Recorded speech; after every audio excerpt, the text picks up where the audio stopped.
அஸ்ஸலாமு அலைக்கும் வரஹ்மத்துல்லாஹி வபரகாத்துஹு. கண்ணியம் நிறைந்த இஸ்லாமிய சகோதரர்களே, தாய்மார்களே, இந்த நிகழ்ச்சியிலே இஸ்லாமியர்களிடத்தில் புகுந்துவிட்ட அனாச்சாரங்கள் இந்த தலைப்பு தரப்பட்டிருக்கிறது. இந்த இஸ்லாமியரிடத்தில் புகுந்துவிட்ட அனாச்சாரங்கள் என்ன என்று தெரிந்து கொள்வதற்கு முன்னால் இஸ்லாமிய மார்க்கம் என்றால் என்ன,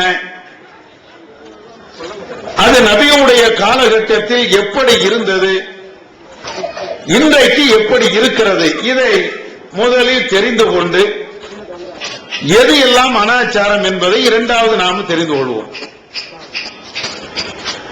இஸ்லாமிய மார்க்கம் என்பது நபிகள் நாயகம் ஸல்லல்லாஹு அலைஹி வஸல்லம் அவர்கள் இந்த மக்களுக்கு மத்தியிலே எடுத்து சொன்ன மார்க்கம்.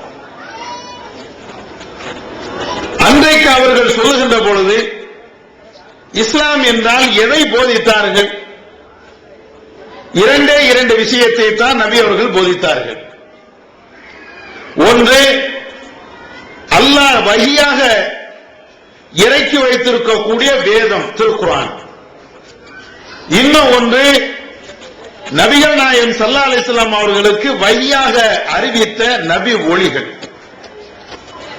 இஸ்லாம் என்றால் இந்த இரண்டு தான் இஸ்லாம். இந்த இரண்டை தாண்டி நபி அவருடைய காலகட்டத்தில் எதுவுமே இஸ்லாம் என்ற அடிப்படையில் இருந்ததே இல்லை. நபி அவர்களும் ஏற்றுக்கொண்டதும் இல்லை. இதற்கு ஆதாரம் வேண்டும் என்றால் திருமறை குர்ஆனை நாம் புரட்டினால் பல்வேறு இடங்களிலே அல்லாஹ் சொல்வான், இத்தபிஉ மா உன்சில இலைக்கும் மிர் ரப்பிக்கும். உங்களுக்கு உங்களுடைய இறைவன் எதை வழியாக இறக்கி இருக்கிறானோ அதை மாத்திரம் நீங்கள் பின்பற்றுங்கள். வலா தத்தபிஉ, அல்லாஹ் இறக்கிய இந்த வழியை தவிர, குர்ஆனையும் சுன்னாவையும் இதை தவிர வேற எதையும் நீங்கள் பின்பற்றாதீர்கள் என்று அல்லாஹ் குர்ஆனுடைய வசனத்திலே சொல்லுகிறார். வேறு சில இடங்களிலே அல்லாஹ் சொல்லுகிறான், அல்லாஹ்விடத்திலே மிக மிக ஒப்புக்கொள்ளப்பட்ட மார்க்கம், ஏற்றுக்கொள்ளப்பட்ட மார்க்கமே இந்த இஸ்லாம் தான். இஸ்லாத்தை தவிர வேறு எந்த மார்க்கத்தையும் அல்லாஹ் ஏற்றுக்கொள்ளவே இல்லை. இந்த குர்ஆன் சுன்னாவை தவிர வேற எந்த வழியையும் அல்லாஹ் ஏற்றுக்கொள்ளவே மாட்டான் என்று அல்லாஹ் திருக்குர்ஆனிலே சொல்லுகிறான். இன்னும் வேறு சில இடங்களிலே அத்தீஉல்லாஹ வ அத்தீஉர் ரசூல், நபியே இந்த மக்களுக்கு நீங்கள் சொல்லுங்கள், அல்லாஹ்வுக்கு கட்டுப்படுங்கள், அல்லாஹ்வுடைய தூதருக்கு கட்டுப்படுங்கள். வலா துப்திலு அமாலக்கும், அல்லாஹ்வுடைய தூதருக்கு கட்டுப்படாமல் வேறு யாருக்காவது நீங்கள் கட்டுப்பட்டு இதுவும் ஒரு வணக்கம்தான், இதுவும் ஒரு நன்மைதான் என்று நீங்கள் செய்கிறீர்கள் என்றால் அது இறைவனிடத்திலே நன்மையாக ஏற்றுக்கொள்ளப்பட மாட்டாது என்றெல்லாம் அல்லாஹ் திருமறை குர்ஆனிலே பல்வேறு இடங்களிலே திரும்ப திரும்ப திரும்ப திரும்ப இதை சொல்லிக் கொண்டே இருக்கிறார். அப்ப இந்த அடிப்படையில் நீங்கள் பார்த்தீர்கள் என்றால் இஸ்லாம் என்றால் அல்லாஹ் இறக்கிய வஹி செய்தி குர்ஆன். இஸ்லாம் என்றால் நபிகள் நாயகம் ஸல்லல்லாஹு அலைஹி வஸல்லம் அவர்கள் நடைமுறைப்படுத்தி காட்டி தந்த நபி ஒளி. இந்த இரண்டு தான் இஸ்லாம். இது அல்லாத வேறு எதுவுமே இஸ்லாம் இல்ல. இதை முதல்ல விளங்கிக்கணும். இது அல்லாத ஒருவர் இதுவும் இஸ்லாம் தான், இதுவும் நன்மை தான், இதையும் செய்யலாம் என்று ஒரு மனிதன் அதை செய்வான் என்றால் அது மறுமையிலையும் சரி தூக்கி எறியப்படும், இன்மையிலையும் அல்லாஹ்விடத்தில் அது ஏற்றுக்கொள்ளப்பட மாட்டாது. இதற்கு என்ன சான்றுகள்? நாம் அடிக்கடி கேள்விப்பட்ட சில நபி மொழிகள் தான். நபிகள் நாயகம் ஸல்லல்லாஹு அலைஹி வஸல்லம் அவர்கள் சொல்கிறார்கள், மன் அமில அமலன் லைஸ அலைஹி அம்ருனா ஃபஹுவ ரத்துன். நாம் ஏவாத, நாம் சொல்லாத, நாம் அங்கீகரிக்காத ஒரு செயலை ஒரு மனிதன் செய்கிறான் என்றால் அது மறுமையிலே தூக்கி எறியப்படும், நிராகரிக்கப்படும். நபிகள் நாயகம் ஸல்லல்லாஹு அலைஹி வஸல்லம் அவங்க சொன்ன இந்த செய்தி சஹீஹ் முஸ்லிம் என்ற நூலிலே நாம் பார்க்கலாம். ரசூலுல்லாஹ் இதுதான் மார்க்கம் என்று காட்டி தந்ததை நாம் செய்யாமல் நபி அவர்கள் காட்டி தராத ஒன்றை நாம் செய்வோம் என்றால் அது மறுமையிலே தூக்கி எறியப்படும், நிராகரிக்கப்படும், அது ஏற்றுக்கொள்ளப்பட மாட்டாது அல்லாஹ்வும் அதே மாதிரி சொல்லி காட்டுகிறானே, ஒமை எபுத்ததி கைரல் இஸ்லாமி தீனன் ஃபலை யுக்பல மின்ஹு. இந்த இஸ்லாம் என்ற இந்த மார்க்கம், அதாவது குர்ஆன் சுன்னா, இந்த ரெண்டை தவிர வேறு எதையாவது நீங்கள் இஸ்லாம் என்று நீங்கள் தேடுவீர்கள் என்றால், நீங்கள் நினைத்து செயல்படுவீர்கள் என்றால் அதை அல்லாஹ் ஏற்றுக்கொள்ளவே மாட்டான். இதெல்லாம் குர்ஆனுடைய வசனம். தாய்மார்களே, சகோதரர்களே, நாங்க அவுலியாவுடைய கதையை சொல்லல, நாதாக்கள் என்ற பெயரால் சொல்லப்படுகின்ற கப்சாக்கள் உங்கள்ட்ட சொல்லல, வேறு பெரியாருடைய பெயரால் அப்படியே அடுக்கடுக்கா ஏதோ மோடி மஸ்தான் கதையெல்லாம் சொல்லுவாங்களே, அந்த கதையை நாங்க சொல்லல. நான் சொன்ன இவ்வளவு சான்றுகளும் உங்களுடைய வீடுகளில் இருக்கக்கூடிய குர்ஆன்ல இருக்கு. உங்களுடைய ஊர்களில் வச்சிருக்கிறீங்க குர்ஆன், திருக்குர்ஆன். அந்த திருக்குர்ஆன்ல நான் சொல்லக்கூடிய இத்தனை வசனங்களும் இருக்குது. உங்களுடைய வீடுகளில் இருக்கக்கூடிய ஹதீஸ் நூல்கள்ல நான் சொன்ன இத்தனை செய்திகளும் இருக்குது. நாங்க ஏதோ கதைகளையும் கப்சாக்களையும் நபிமார்களுடைய பேரால, அவுலியாக்களுடைய பேரால, நாதாக்களுடைய பேரால ஏதாவது இந்த ஆலிம் சாக்கள் விட்டு அடிப்பாங்களே, அத மாதிரி செய்திகளை உங்கள்ட்ட சொல்லவே இல்லை. அதனால நீங்க எந்த ரஹ்மானை நீங்கள் ஏற்றி இருக்கிறீர்களோ, எந்த ரஹ்மானை நீங்கள் நம்பி இருக்கிறீர்களோ, அந்த ரஹ்மான் சொல்கிறார், நான் சொன்ன வஹி செய்திய குர்ஆன சுன்னாவை மட்டும் நீங்க பின்பற்றுங்க. இது அல்லாத வேற எதை நீங்க பின்பற்றாதீங்க. குர்ஆனையும் சுன்னாவையும் தவிர நீங்கள் வேறு எதையாவது நீங்கள் பின்பற்றுவீர்கள் என்றால் அது என்னால் ஏற்றுக்கொள்ள முடியாது, அது தூக்கி எறியப்படும், அது மறுமையில அதுக்கு எந்த பலனும் கிடையாது என்று உங்களுடைய ரப்பு, எங்களுடைய ரப்பு, அகிலத்தாரை படைத்த அந்த ரப்புல் ஆலமீன் இவ்வளவு தெளிவாக சொல்லி காட்டுகிறார். இது மாத்திரமல்ல, இத ஒரு மனுஷன் இஸ்லாம் காட்டி தராத, நபி அவர்கள் காட்டி தராத ஒரு மார்க்கத்தை அவனாக உருவாக்கி இதுவும் ஒரு நன்மைதானே என்று செய்தால் மறுமையில அதுக்கு நரகம்தான். இதுவும் நான் சொல்லல, இது நாம சொல்லக்கூடிய கதையே கிடையாது. மார்க்க விஷயத்தை சொல்வதாக இருந்தால் அல்லாஹ் ரசூல் காட்டி தந்த விஷயத்தில் இருந்துதான் நாம சொல்ல முடியும். நாமளாக கற்பனை பண்ணி சொன்ன அது இறைவனிடத்தில் மிகப்பெரிய பாவம். ஒரு விஷயத்தை, மார்க்கம் இல்லாத ஒரு விஷயத்தை இது மார்க்கம் என்று நான் உங்கள்கிட்ட சொன்னேன்னு வைங்களேன், மறுமையில எனக்கு நரகம். நபிகள் நாயகம் ஸல்லல்லாஹு அலைஹி வஸல்லம் அவர்கள் சொல்கிறார்கள், மன் கதப அலைய முத்தஅம்மிதன் ஃபல்யதபவ்வா மகாதஹு மினன் நார். என் மேல எவனா ஒருத்தன் பொய்யை இட்டு கட்டி சொல்கிறான் என்றால் அவன் தன்னுடைய இருப்பிடத்தை நரகத்தில் பதிவு செய்து கொள்ளட்டும். நபி அவர்கள் அதை சொல்றாங்க. ரசூலுல்லாஹ் சொல்லாத, மார்க்கம் சொல்லாத ஒரு செய்தியை மார்க்கம் என்று சொன்னா அது நரகத்தில கொண்டு போய் சேர்க்கும். உலகத்திலேயே நரகத்தை ரிசர்வ் செய்யக்கூடிய, பதிவு செய்யக்கூடிய ஒரு மோசமான ஒரு செயல் என்றெல்லாம் நபி அவர்கள் சொல்றாங்க. அதனால மார்க்கம் என்ற அடிப்படையில் நாங்க எதுவும் விட்டு அடிக்க முடியாது. விட்டு அடிச்சோம்னு வைங்க, இப்பமே நரகம், இறந்த உடனே எல்லாம் நரகத்தை கொண்டு போட்டுருவான் என்ற நிலை. அதனால நாங்க அதை சொல்ல மாட்டோம். அப்ப இந்த அடிப்படையில் நீங்க பாத்தீங்கன்னா ரசூலுல்லாஹ் காட்டி தராத, அல்லாஹ் காட்டி தராத ஒன்றை நாம் செய்தால் மறுமையில என்ன நிலை தெரியுமா? நரகம். நபிகள் நாயகம் ஸல்லல்லாஹு அலைஹி வஸல்லம் அந்த மஹ்ஷர் மைதானத்தில் நடைபெறுகின்ற ஒரு காட்சியை பச்சிளம் குழந்தை விளங்கக்கூடிய விதமாக அப்படியே அற்புதமாக சொல்லி காட்டுறாங்க. மறுமையில நடக்கக்கூடிய ஒரு நிகழ்ச்சியை சொல்றாங்க. என்ன சொல்றாங்க? மறுமனா என்னன்னு விளங்குதா? அம்மாவும் வந்து நிப்பிய, பிள்ளையும் வந்து நிப்பார். ரெண்டு பேரும் ஒரு இடத்துல நிப்போம். ஆனா பிள்ளைய பார்த்து தாய்க்காரி கேட்க மாட்டா, எப்பா நல்லா இருக்கிறியா கேட்க முடியாது. தாயை பார்த்து புள்ள அம்மா உன்னை பார்த்து எவ்வளவு நாளைச்சம்மா அப்படின்னு கேட்கல. உலகத்துல கேட்போம், உலகத்துல இன்னைக்கு கேட்போம். நம்முடைய மகன் வெளிநாட்டுக்கு போயிட்டான்னு வைங்க, 2 வருஷம் 1 வருஷம் கழிச்சு வருகிறார். வந்த உடனே அப்படியே பாசத்துல கட்டி தழுவி ஆற தழுவி என் புள்ள என் ஈர கொலை அப்படின்னு கொஞ்சுவோம்.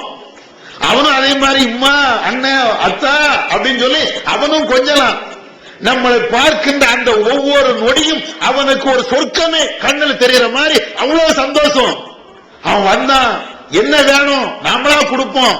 சாப்பாடு வேணுமா, பிரியாணி வேணுமா, என்ன வேணும் கேளப்பா நான் தாரேன். எதுக்கு? 2 வருஷம் 2 வருஷம் பிரிஞ்சதுல 1 வருஷம் பிரிஞ்சதுல பிரிஞ்சு திரும்ப சேரும் போது இவ்வளவு பாசத்தையும் அந்த இடத்துல கொட்டி மொழிவி நாம பார்ப்போம்.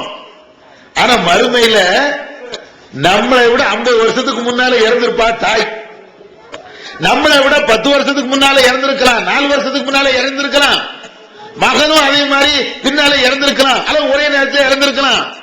2 பேரும் அங்க சந்திப்பாங்க. மாஸ்டர்ல சந்திச்சா என்ன நிலை கேட்க முடியுமா? ஏம்மா அண்ணா எப்படி நல்லா இருக்கிறியா? நான் நேற்று இறந்தா நீ இன்னைக்கு வந்திருக்கிற.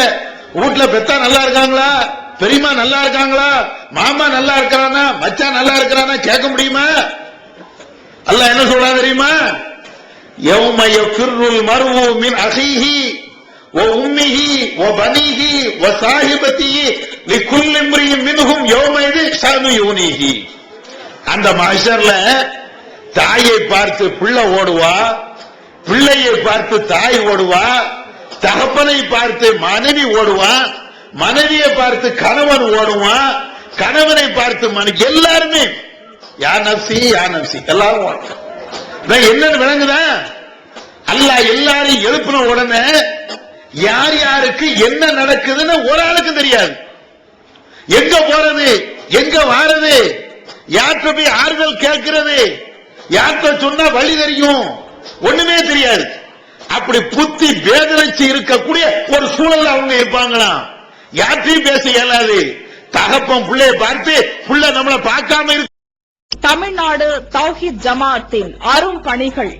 இஸ்லாம் கூறும் அனைத்து பணிகளையும் குர்ஆன் மற்றும் நபி வழியின் அடிப்படையில் செயல்படுத்தும் முதன்மையான அமைப்பு தமிழ்நாடு தௌஹீத் ஜமாஅத். பிற மத மக்களுக்கு இஸ்லாத்தை எடுத்துரைக்க அழைப்பு பணி. இஸ்லாத்தை ஏற்றுக்கொண்டவர்களுக்காக அனைத்து உதவிகளுடன் முற்றிலும் இலவசமாக ஆண்களுக்கும் பெண்களுக்கும் என தனித்தனி பயிற்சி மையங்கள். முஸ்லிம் சமுதாயத்தில் காணப்படும் பலவித தீமைகள் மற்றும் மூட நம்பிக்கைகளை களைவதற்கு பொதுக்கூட்டங்கள், மாநாடுகள் போன்ற பல்வேறு நிகழ்ச்சிகள், வரதட்சணை ஒழிப்பு பற்றிய விழிப்புணர்வு கூட்டங்கள் மற்றும் வாங்கிய வரதட்சணையை திருப்பிக் கொடுக்கும் நிகழ்ச்சிகள், உயிர்காக்கும் இரத்த தானங்கள், இலவச மருத்துவ முகாம்கள் மற்றும் ஆம்புலன்ஸ் சேவைகள், ஏழை எளிய மாணவ மாணவிகளுக்கு இலவச நோட்டு புத்தகங்கள், இலவச சீருடைகள், நோன்பு பெருநாளை மகிழ்ச்சியுடன் கொண்டாட ஃபித்ரா விநியோகம் மற்றும் ஹஜ் பெருநாளின் போது கூட்டு குர்பானி திட்டம், சுனாமி, தீ விபத்து, சாலை விபத்து, வெள்ளம் போன்ற திடீர் விபத்துகளில் பாதிக்கப்படும் மக்களுக்கு ஓடோடி சென்று உதவுதல், தனியார் தொலைக்காட்சி மூலம் தினந்தோறும் பல்வேறு நிகழ்ச்சிகள், இணையதளம் மூலம் இஸ்லாத்தை அறிந்து கொள்ள www.onlinepj.com, www.tntj.net போன்ற இரு இணையதளங்கள், ஏகத்துவம், தீன்குல பெண்மணி ஆகிய மார்க்க மாத இதழ்கள், முஸ்லிம் சமுதாயத்தை தட்டி எழுப்பும் உணர்வு வார இதழ், தொலைபேசி மற்றும் கடிதங்கள் மூலம் விளக்கம் பெற தனி ஏற்பாடு, குடும்ப பிரச்சினைகளுக்கு தீர்வு காண ஷரியத் தீர்ப்பாயங்கள், இலவச திருமண தகவல் திட்டம், முதியோர் ஆதரவு இல்லம், சிறார்களுக்கான அனாதை இல்லம், சத்தியத்தை நிலைநாட்டிட பல்வேறு விவாதங்கள், அடக்குமுறைக்கு எதிரான போராட்டங்கள், முஸ்லிம் சமுதாய இடஒதுக்கீட்டை பெற்றுத்தந்த உரிமை போராட்டங்கள், வறுமை மற்றும் கடன்களில் சிக்கி தவிக்கும் மக்களை மீட்டெடுக்க ஜகாத் நிதியை திரட்டி உரியவர்களுக்கு உதவுதல், வட்டியில்லா கடனுதவி திட்டங்கள், இது போன்ற இன்னும் ஏராளமான பணிகளை செய்து வரும் தமிழ்நாடு தௌஹீத் ஜமாஅத் எந்த வெளிநாட்டு அரசிடமிருந்தோ அல்லது எந்த வெளிநாட்டு நிறுவனங்களிடமிருந்தோ உதவிகளை பெறுவதில்லை என்பதை கொள்கையாக கொண்டுள்ளது. எனவே மறுமையில் மகத்தான கூலியை பெற்றுத்தரும் இந்த அரிய பணிக்கு உங்களது ஜகாத் மற்றும் நன்கொடைகளை வாரி வழங்குவீர். உங்களது நன்கொடைகளை டிடியாகவோ செக்காகவோ மணி ஆர்டராகவோ அனுப்பலாம். டிடி அனுப்புபவர்கள் தமிழ்நாடு தௌஹீத் ஜமாஅத் வங்கி கணக்கு எண் 7882748227 இந்தியன் வங்கி மண்ணடி கிளை என்ற பெயரில் எடுத்து அனுப்ப வேண்டிய முகவரி தமிழ்நாடு தௌஹீத் ஜமாஅத் மாநில தலைமையகம் 30 அரண்மனைக்காரன் தெரு, மண்ணடி, சென்னை 1. போன் 044215215226. புள்ள தாயை பார்த்து தாயை நம்மளை பார்க்காம இருக்கணுமே சொல்லி தாயை பார்த்து புள்ள ஓடுவானா, பிள்ளையை பார்த்து தாய் ஓடுவானா? அவ்வளவு மோசமான நிலை. இந்த நேரத்தில் இந்த நேரத்தில் இதான் மஹ்ஷர். நபி அவர்கள் சொல்றாங்க, இப்படி வருவார்கள். இப்படி வந்து ஒவ்வொரு ஆளும் யாரு யாருன்னு தெரியாத அந்த நேரத்தில் ஒரு இடத்துல தண்ணி இருக்குமா குடிக்கிறதுக்கு, கௌசர் என்ற தடாகம். அந்த தடாகத்தில் வந்தா எல்லாரும் தண்ணியை குடிச்சுக்கலாம். அந்த நேரத்தில் ஒரு சாரார் வருவார்கள். ஒரு சாரார் வந்து தாயை பார்க்காம, தந்தையை பார்க்காம, அண்ணன் உறவு தம்பி அண்ணன் யாரையுமே பார்க்காம அவன் வந்து நிற்பான். தண்ணி கிடைச்சா போதுமே, குடிக்கிறதுக்கு தண்ணி கிடைச்சா போதுமே. அந்த கௌசர் என்ற தடாகத்து பக்கத்தில் வந்து நிற்கும் போது சில வானவர்கள் தடுப்பார்கள். என்ன தடுப்பாங்க?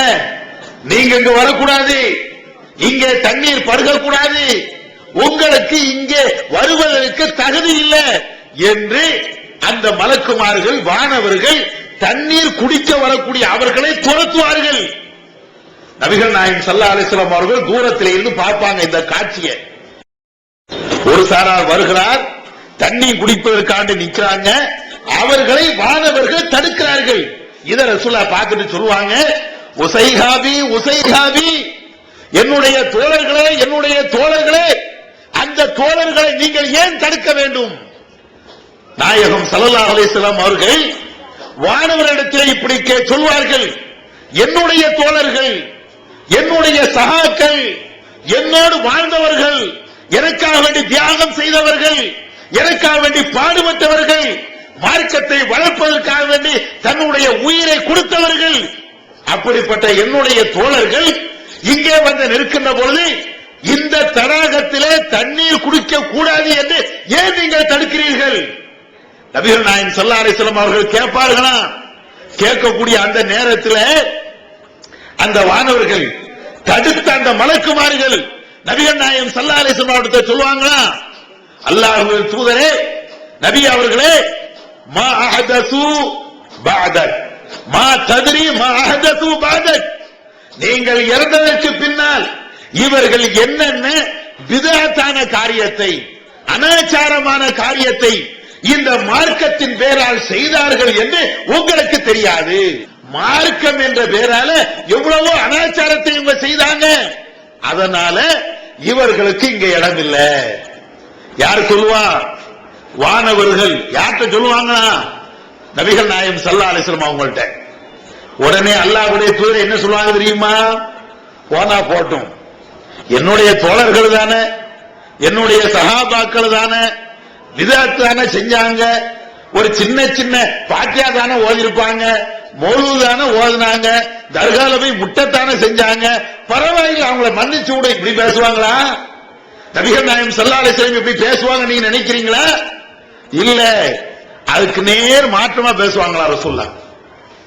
என்ன பேசுவாங்க தெரியுமா? அவங்க சொல்றாங்க, அந்த நேரத்தில் ஆனா அக்குலு கமா கால அப்துல் சாலிஹ், அந்த நேரத்தில் நான் சொல்லுவேன், என்ன சொல்லுவேன் தெரியுமா?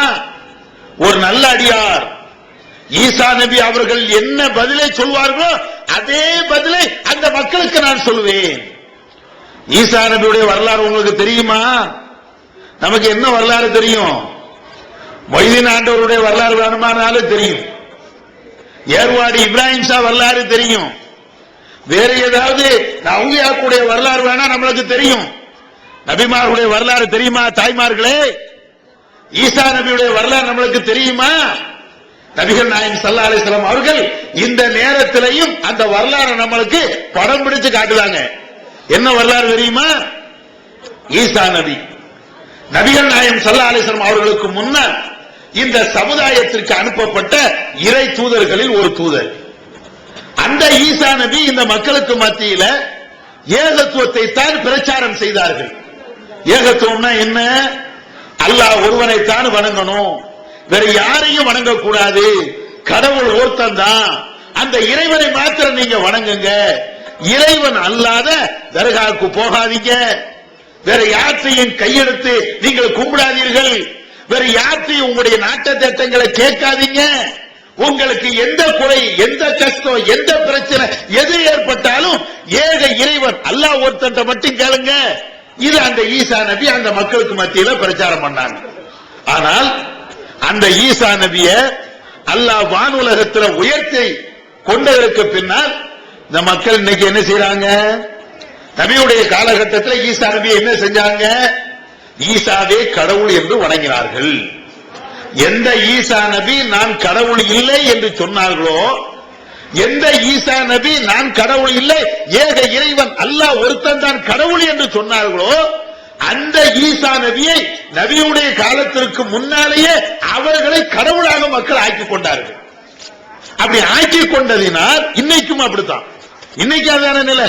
ஈசா நபியை ஜீசஸ் என்ற பெயரால கடவுள் ஆக்கி இருக்கிறாங்களா இல்லையா? அப்ப இந்த மாதிரி ஒரு நிலையில அவர்களுடைய வாழ்க்கை இருக்கு. இந்த ஈசா நபியை மறுமையில அல்லாஹ் விசாரிப்பான். எப்படி விசாரிப்பான்? எல்லாத்தையும் விசாரிப்பான். என்னமோ நம்மள மட்டும் தான் அல்லாஹ் விசாரிப்பான் நினைக்க கூடாது. எல்லா இறை தூதர்களையும் அல்லாஹ் விசாரிப்பான். ஒரு ஆளை அல்லாஹ் விட்டு வைக்க மாட்டான். அப்ப ஈசா நபியை கூப்பிட்டு அல்லாஹ் கேட்பானா. இதெல்லாம் குர்ஆனுடைய வசனம். என்ன ஈசாவே, நீங்கள் இறை தூதராக உங்களை நான் அனுப்பினேன். நீங்க மக்களுக்கு மத்தியில என்ன சொன்னீங்க? உங்களை வணங்கணும் சொன்னீங்களா, என்ன வணங்கணும் நீங்க சொன்னீங்களா? அல்லாஹ் கேட்பானா. அப்ப ஈசா நபி அவங்க சொல்லுவாங்களா, யா அல்லாஹ் இன் குல்துஹு ஃபக்கத் அலிம்தஹு, உன்னைத்தான் வணங்க வேண்டும் என்றுதான் நான் மக்கள்கிட்ட சொன்னேன். என்ன வணங்கணும்? ஈசாவாகிய ஜீசஸ் ஆகிய என்னைத்தான் வணங்க வேண்டும் என்று நான் சொல்லவே இல்லை. ஒரு பேச்சுக்கு ஒரு வாதத்திற்கு என்னை வணங்க வேண்டும் என்று நான் சொல்லி இருந்தால் அதுதான் உனக்கு அழகா தெரியுமே. நான் என்னென்ன பிரச்சாரம் பண்ண எல்லாம் உனக்கு தெரியுமே.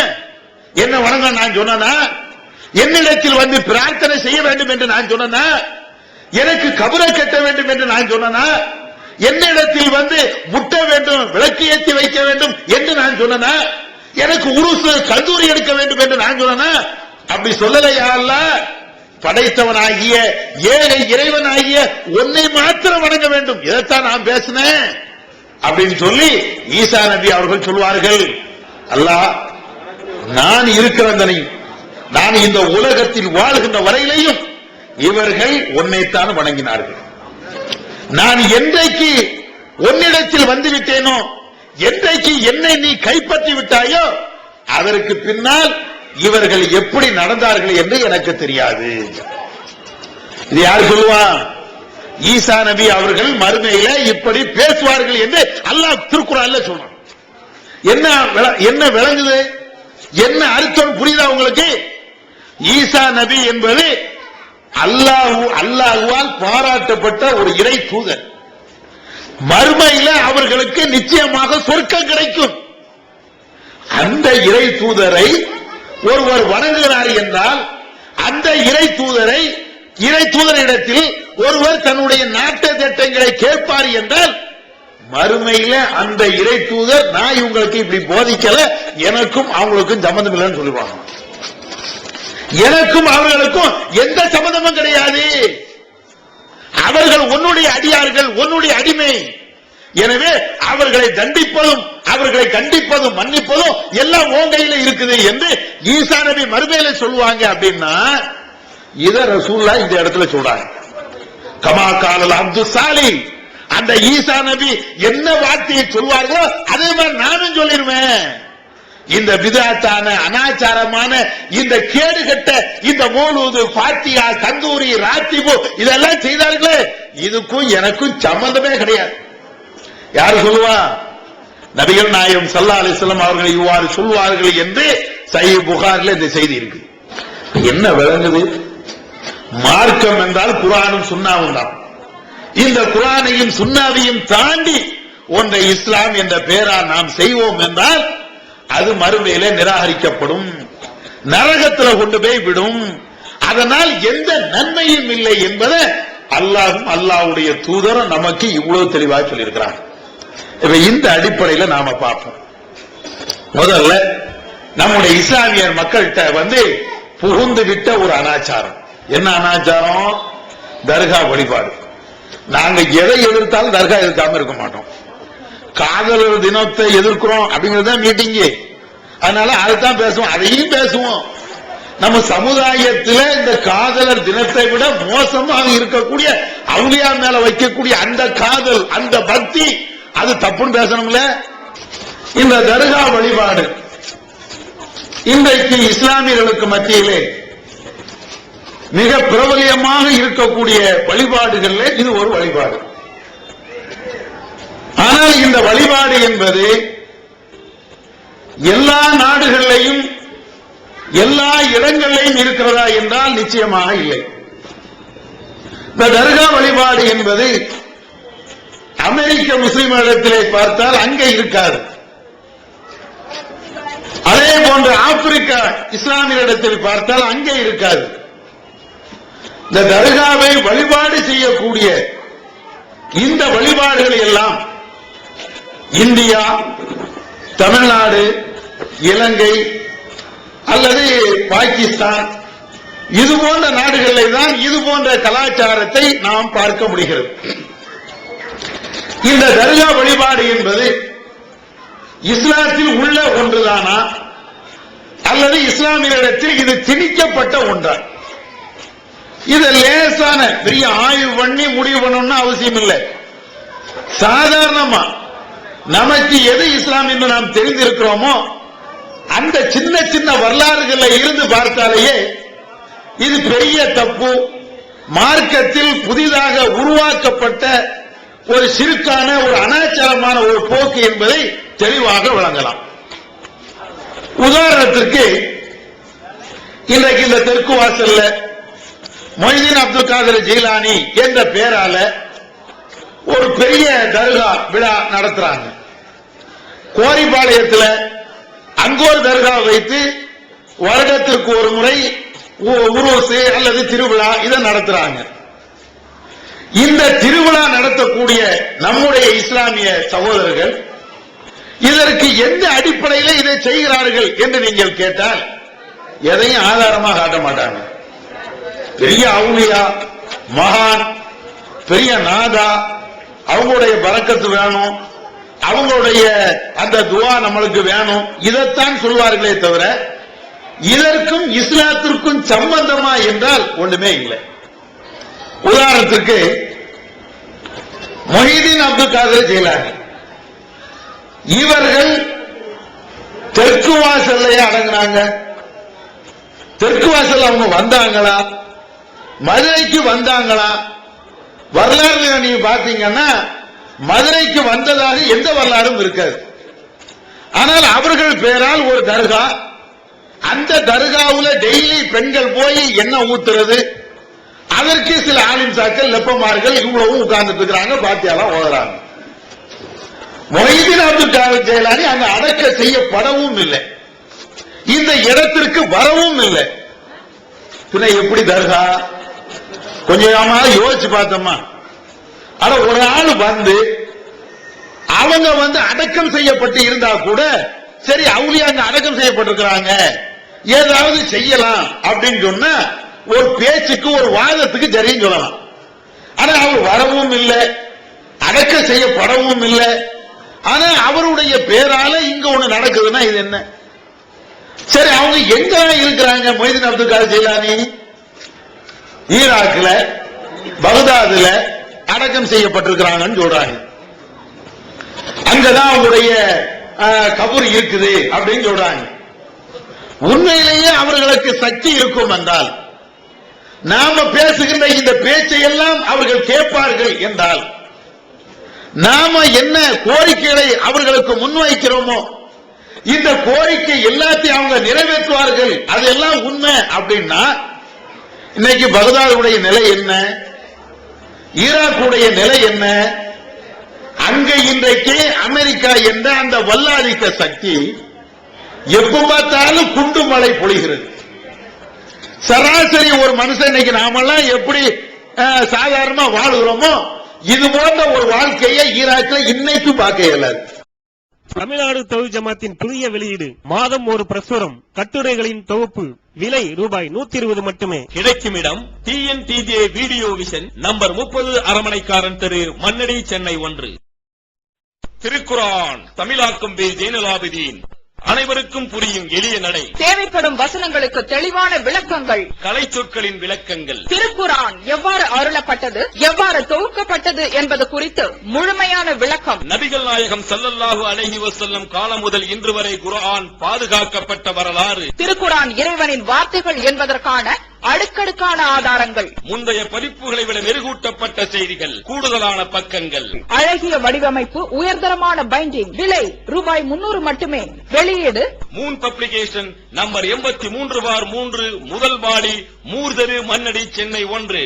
போன் 65690810. எப்போ எந்த இடத்துல குண்டு வெடிக்கும், எவன் சாவுவான், எவன் பிழைப்பான் யாருக்கும் தெரியாது. சாதாரண ரோட்ல போயிட்டே இருப்பான், போனவன் வீட்டுக்கு திரும்ப வருவானா தெரியாது. அவ்வளவு மோசமான, அவ்வளவு அநியாயம் நடக்கக்கூடிய ஒரு நாடு என்றால் ஈராக் தான். அவன் குண்டு வெடிக்கும், அவன் துப்பாக்கியால சொல்றான். அவ்வளவு மோசமாக இருக்குது, யாருக்கும் பாதுகாப்பு இல்லை. அந்த இடத்துல தான் மொஹிதீன் அப்துல் காதர் ஜீலானி கத்தஸல்லாஹு சிர்ரஹுல் அஸீஸ் என்று போற்றப்படுகின்ற இந்த அவுலியாவும், அவுலியாக்கெல்லாம் மகா மகா மேலான அவுலியாவும் அடக்கம் செய்யப்பட்டிருக்கிறாங்க. உண்மையிலே அவங்களுக்கு சக்தி இருந்தா என்ன செய்யணும்? இதே ஈராக்கில் நடக்கக்கூடிய இந்த சண்டையை எதிர்த்து மதுரையில நாம ஆர்ப்பாட்டம் பண்றோம். அமெரிக்காவே ஈராக்கை நீ ஆக்கிரமிப்பு செய்யாத, அங்க இருக்கக்கூடிய இஸ்லாமியர்களை நீ கொண்டு குவிக்காத, உன்னுடைய வல்லாதிக்கத்தை அங்க போய் திணிக்காத, அப்பாவி மக்களை நீ அழிக்காத அப்படின்னு சொல்லி இங்க இருக்கக்கூடிய மதுரையில் இருக்கக்கூடிய முஸ்லிம்கள் எல்லாரும் சேர்ந்து அமெரிக்காவுக்கு எதிராக கடுமையாக பேசணும், ஆர்ப்பாட்டம்னா பண்ணோம். உண்மையிலேயே நமக்கு இந்த சக்தி இருக்குது, மனுஷங்கிற அடிப்படையில இந்த சக்தி எல்லாம் நமக்கு இருக்குது, நாம செஞ்சோம். மொஹிதீன் அப்துல் காதர் ஜீலானிக்கு இந்த சக்தி இருந்தால், இந்த மனித சக்தி இல்லையா, அதை விட தாண்டி கூடுதலான ஒரு சக்தி தானே அவங்களுக்கு இருக்குது. சரி, சாதாரண மனித சக்தி இருக்கும் என்றால் மொஹிதீன் அப்துல் காதர் என்ன செஞ்சிருக்கணும்? சதாம் ஹுசைனை கொல்ல விடலாமா? தாய்மார்களை கொஞ்சம் யோசிச்சு பாருங்க. சதாம் ஹுசைனை தூக்குள் போட்ட காட்சிய அமெரிக்கா ராணுவம் அப்படியே வீடியோ எடுத்து நம்ம வீட்டுல டிவில எல்லாம் பார்த்தோம்ல, அந்த ஆள் அப்படியே தூக்குள்ள போட்டு சாவடிக்கக்கூடிய அந்த காட்சிகளை உலகத்துல யாரும் அதை மறக்க இயலாது. அவ்வளவு கொடுமையா இருந்துச்சு, கொடூரமா இருந்துச்சு. அந்த கொடூர காட்சிகளை அமெரிக்கா இவ்வளவு ஒளிபரப்புனான். அந்த ஈராக்கில் தான் இது நடந்துச்சு.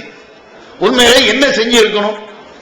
சதாம் ஹுசைன் தூக்குல போடும்போது நம்ம மொஹிதீன் அப்துல் காதர் ஜீலானி அப்படியே போய் எம்ஜிஆர் பாணியில போய் தூக்கு கயிறு அப்படியே அறுத்து தூர எறிய வேண்டியதானே? செஞ்சாங்களா? செய்ய முடிஞ்சா? சரி, சதாம் ஹுசைன் போட்டோம். இன்றைக்கும் ஒவ்வொரு நாளும் அந்த இடத்துல ஈராக்கில் குண்டுகளை போட்டு அழிக்கிறாங்க அமெரிக்கா. இப்ப என்ன செய்யணும்? இந்த மொஹிதீன் அப்துல் காதர் ஜீலானி அப்படியே எந்திரிச்சு தொலைச்சு போடுறது தொலைச்சு அப்படிங்கணும். அல்லது சினிமா படத்துல வர்ற மாதிரி அமெரிக்கா பிளைட்ல இருந்து குண்டை போடுதான்னு வைங்களேன், மொஹிதீன் அப்துல் காதர் ஜீலானி அப்படியே எந்திரிச்சு இப்படி வாங்கி திரும்ப பிளைட் மேல எரியும், அப்படியே செத்து போயிரும், பிளைட் எல்லாம் நாசமா போயிரும்ல. ஏதாவது ஒண்ணு செய்யலாம்ல. இப்படி ஒரு அதிசயம் அங்க நடக்குதா? நம்ம ஊர்ல கொண்டு போட்டா நாம எப்படி சாவோமோ இதே மாதிரிதான் மொஹிதீன் அப்துல் காதர் ஜீலானி அடக்கம் செய்யப்பட்டிருக்கக்கூடிய ஈராக்கிலையும் குண்டு மழை பொழியுது, எல்லாருமே சாவுறாங்க. இதுல வேடிக்கை என்ன தெரியுமா? மொஹிதீன் அப்துல் காதர் ஜீலானி எந்த ஊர்ல அடக்கம் செய்யப்பட்டிருக்கிறாங்களோ அதே பகதாதுலையும் குண்டுகளை போடுறான், அப்பவும் தடுக்க முடியல. மொஹிதீன் அப்துல் காதர் ஜீலானி அடக்கம் செய்யப்பட்டிருக்கக்கூடிய அதே பகுதியிலையும் குண்டுகள் வெடிக்குது, தடுக்க முடியல. அப்போ ஒரு அக்கிரமம் நடக்குது, ஒரு அநியாயம் நடக்குது, அப்பாவி மக்கள் எல்லாம் கொண்டு வைக்கப்படுகிறார்கள் என்றால் உங்களுக்கு பிள்ளைய தருவது இருக்கட்டும், மொஹிதீன் அப்துல் காதர் ஜீலானியுடைய பழக்கத்தினால் வியாபாரம் பெருகுது, அது தனியா இருக்கட்டும். பச்சிளம் குழந்தைகள் வெடிகுண்டுல அப்படியே சாகுத. உண்மையிலேயே சக்தி இருந்தால் மொஹிதீன் அப்துல் காதர் ஜீலானி காப்பாற்ற மாட்டாங்களா? அந்த வீடியோ காட்சிகள் நீங்க பார்க்கலையா? பாருங்க, அவ்வளவு கொடுமையா இருக்கும். ஈராக்கில் நடக்கக்கூடிய அந்த கொடூர தாக்குதல் எல்லாம் ஒரு மனிதன் சாதாரண உள்ளத்தோடு பார்க்க இயலாது, அவ்வளவு கொடுமை. பிறந்த குழந்தை ஆஸ்பத்திரியில இருந்து வெளியே கொண்டு வரும்போது இவன் வெடிகுண்டு வைக்கிறான், அப்படியே அந்த குழந்தை சுக்கு நூறா செதறும். 4 வயசு பிள்ளை, 5 வயசு பிள்ளை, ஒரு 10 வயசு பிள்ளை ரோட்ல வரும்போது வெடிகுண்டு வெடிக்குது, அப்படியே ரத்த சகுதியில் அப்படியே நனை. அந்த குழந்தையுடைய உடம்பு வெள்ளை, அந்த வெள்ளை உடம்புல சிறப்பு ரத்தம் எப்படி இருக்குன்னு யோசிச்சு பாருங்க. ஒவ்வொரு நாளும் இந்த கொடுமை அங்க நடக்குது. சக்தி இருக்கும் என்றால், அற்புதம் காட்ட முடியும் என்றால், பகதாதில் இருக்கக்கூடிய அந்த அவுலியா மதுரையில நம்முடைய இந்த இடத்துல இருக்கக்கூடிய பெண்களுக்கு அருள் செய்ய முடியும் என்றால், அப்ப ஏன் அங்க செய்ய முடியல? ஏன் அந்த மக்களை இன்னைக்கு காப்பாற்ற முடியல? கொஞ்சமா யோசிச்சு பார்த்தோமா? தாய்மார்களை சிந்தனை செய்து பாருங்க. அவங்களுக்கு சக்தி இல்லைன்னு விளங்கலையா? அவங்களுக்கு இது போன்ற ஒரு அற்புதங்களை காட்டுகின்ற ஒரு நிலை அவங்களுக்கு இல்ல இப்படின்னு விளங்கலையா? இது அங்க வேண்டாம். இந்த கோரிப்பாளையத்துல ஒரு தர்கா இருக்குது, அங்க ஒரு அவுலியா அடக்கம் செய்யப்பட்டிருக்கிறாங்க. நம்ம ஊர் பிரச்சனை அவர் தீர்க்கலாம்ல. எல்லா ஊர்லயும் இருக்கக்கூடிய ஒரு பிரச்சனை என்ன? குமர வச்சிருப்போம் எல்லாருமே, எல்லா வீட்லயும் பொம்பளை பிள்ளை குமராயிரும். வரதட்சணை இன்னைக்கு தங்க விலையை விட பயங்கர ஸ்பீட்ல போகுது இல்ல? 5000, 10,000, 20,000 அப்படியே போய் இப்ப எல்லாம் லட்சம் தான். 1 லட்சம், 2 லட்சம். ஒரு நேரத்தில் 1 பவுன் 2 பவுன் இருந்ததெல்லாம் இப்ப எல்லாம் 10 பவுன் 100 பவுனுங்கிற அளவுக்கு வரதட்சணை கூடிட்டே போகுது. இந்த அவுலியாவுக்கு சக்தி இருக்கும் என்றார், இந்த கோரிப்பாளையத்தில் அடக்கம் செய்யப்பட்டிருக்கக்கூடிய அந்த அவுலியாவுக்கு சக்தி இருக்கும் என்றால் வேற எங்கேயும் ஒன்றும் செய்ய வேண்டாம். இதே கோரிப்பாளையத்தில் வரதட்சணை கொடுமை நடக்குதா இல்லையா? இந்த கொடுமை எதிர்த்து நாம பேசுறோம், கடுமையாக பிரச்சாரம் பண்றோம். இந்த வரதட்சணை சமுதாயத்தை கீழ்நிலைக்கும் அடிமட்ட நிலைக்கும் தள்ளுகிறது, மோசமான ஒரு கொடுமை அப்படின்னு நாம பேசுறோம். இந்த அவுலியா எந்திரிச்சு அந்த பக்தர்கள்ட்ட, அதாவது அவுலியாவை பாத்தியா ஓதுறதுக்காண்டி வருவாங்களே, அவங்கள்ட்ட வரதட்சணை வாங்கியாப்பா, ஏண்டா வாங்கின, இனிமேல் வாங்காத, தொலைச்சு போடுவேன் சொல்லலாம்ல. ஏண்டா அந்த பெண்ணு வீட்டுல இருந்து 1 லட்சம் ரூபாய் வாங்கின, உனக்கு என்ன கைகால் இல்லையா, மொடமா அப்படின்னு அந்த அவுலியா எழுதி கேட்கலாம்ல. எனக்கு காணிக்க போடுறிய, எனக்கு வேற எதெல்லாம செய்ய, ஏன் இந்த கொடுமையை நீ செஞ்ச அப்படின்னு அவுலியா கேட்கலாம்ல. கேட்டிருக்காரா?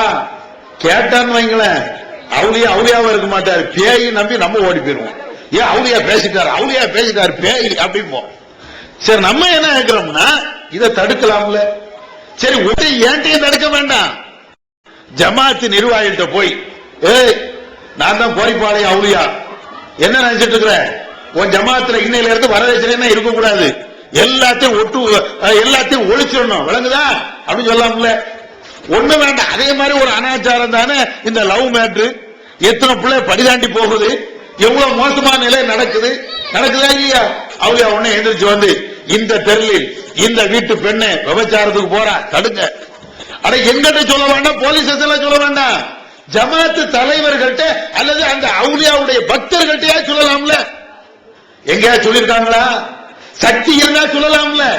அவங்களுக்கு உண்மையிலேயே அந்த ஆற்றல் இருக்கும் என்றால் கண்டிப்பாக சொல்வார்களா இல்லையா? இல்ல, இறந்தவர்கள் தான்.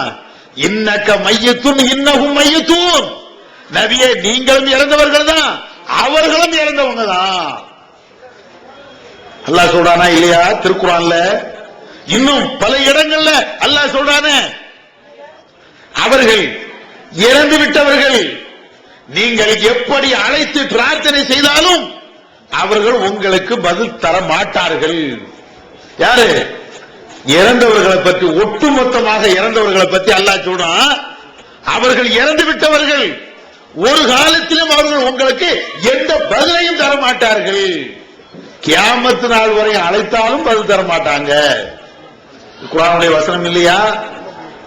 அப்ப அல்லாஹ் இவ்வளவு தெளிவா சொல்ல, நாம இது ஒரு வணக்கம் என்ற அடிப்படையில் அவுலியாவுக்கு மாலை போடவில்லை என்றால், அவருக்கு இது போன்ற நேர்த்திக்கடன் செய்யவில்லை என்றால், விளக்கு ஏற்றவில்லை என்றால், பத்தி கொளுத்தி வைக்கவில்லை என்றால், பாத்தியா ஓதவில்லை என்றால் நமக்கு ஏதோ நடந்துரும் நினைக்கிறோமே. இப்ப எங்களுக்கு என்ன நடக்குது? நாங்க அவுலியாவுக்கு கந்தூரி எடுக்கல, பாத்தியா ஓதல, அவருக்காக வேண்டி பத்தி கொளுத்தி வைக்கல, அவருக்கு காணிக்கை செலுத்தல. இன்னும் சொல்ல போனால் அந்த அவுலியாவை வணங்காதீர்கள் என்று நாங்க ஊரே பிரச்சாரம் பண்றோமே. எங்களுக்கு எதிராவது இந்த அவுலியா ஏதாவது நடவடிக்கை எடுத்திருக்காங்களா? அதுவும் இல்லையே, எங்கேயாவது அவுலியா எங்களுக்கு முதுகுல 2 அடியை போட்டாரு. நஜாத்துக்காரன் கூட்டம் போடும்போது நத்தரசா பாபா வந்து செவுட்ல 2 அடி பிளான்னு கொடுத்தாரு. ஏன்டா என்ன பேசுறேன் அப்படின்னு சொன்னாரா? சொல்லுங்களேன் பாப்போம். கோரிப்பாளையம் தர்காவுக்கு முன்னாலே பேசுறோம், இது அவுலியா கிடையாது. இறந்து விட்டவர்களுக்கு எந்த பலனும் இல்லை, எந்த சக்தியும் இல்லைன்னு அங்க நின்றுதான் பேசுறோம்.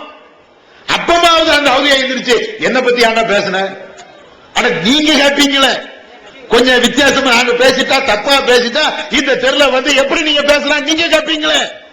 ஒவ்வொரு ஆணும் ஒவ்வொரு பெண்களும் கேட்பாங்களே. இந்த சக்தி கூட அவுலியாவுக்கு இல்ல, நமக்கு இருக்கக்கூடிய சக்தி கூட அடக்கம் செய்யப்பட்ட அந்த அவுலியாவுக்கு இல்லை. இது கூட விளங்கலையா நமக்கு? இது கூட தெரியலையா?